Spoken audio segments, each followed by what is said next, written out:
Well, thank you, Mr. Speaker. Mr. Speaker, farmers and ranchers and foresters take great pride in the stewardship of the land. They are the original conservationists. And while it may be popular among some to blame farmers and ranchers for any and every environmental concern that crops up, I know that nobody cares more for the, for the environment than those who work the land every day. When a farm family's livelihood depends on caring for natural resources, there's an undeniable economic incentive to adopt practices to enhance the land's long-term viability. Unfortunately, the Obama administration has pursued an agenda seemingly absent of any recognition of the consequences for rural America and production agriculture.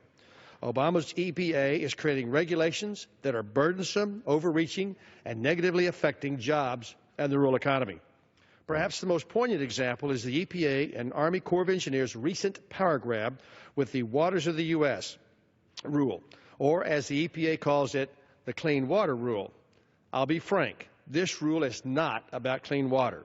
Everybody wants and deserves clean water. This rule simply embodies EPA's insatiable appetite for power. When EPA Administrator Jenna McCarthy testified before the House Committee on Agriculture in February, members of the committee brought forth many concerns with the WOTUS rule. Numerous times, Administrator McCarthy simply brushed off their concerns with statements that were intended to assure us that farmers would have the same long-standing farming exemptions that were originally included in the Clean Water Act. These verbal assurances give little comfort to farmers and ranchers who will face steep fines for any violation.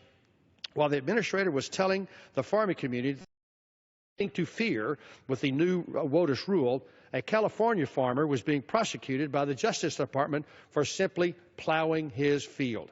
The lawsuit brought against this producer claims that by plowing a field, which every farmer I know considers a normal farming practice, this farmer has created, get this, many mountain ranges in his field. These mountain ranges are furrows from normal farming. The suit also claims that this producer discharged a pollutant into the waters of the U.S. This so-called pollutant was the soil he was plowing. These perceived violations only came to light when an overzealous Corps bureaucrat just happened to be driving by the property and discovered perceived WOTUS violations on the land. Regardless of the degree to which some deem government regulations justifiable, all regulations must be developed in a manner that is based on science and mindful of the economic consequences. This rule clearly was not. Farmers, ranchers, and foresters believe the EPA is attacking them, and it is easy to understand why. Instead of using the EPA and Corps' preferred strategy of fear and intimidation, coupled with punitive enforcement and overreaching regulatory authority, we should be building on the successful approach taken in the 2014 Farm Bill and previous farm bills to protect our natural resources through voluntary incentive-based conservation programs. And with that, Mr. Speaker, I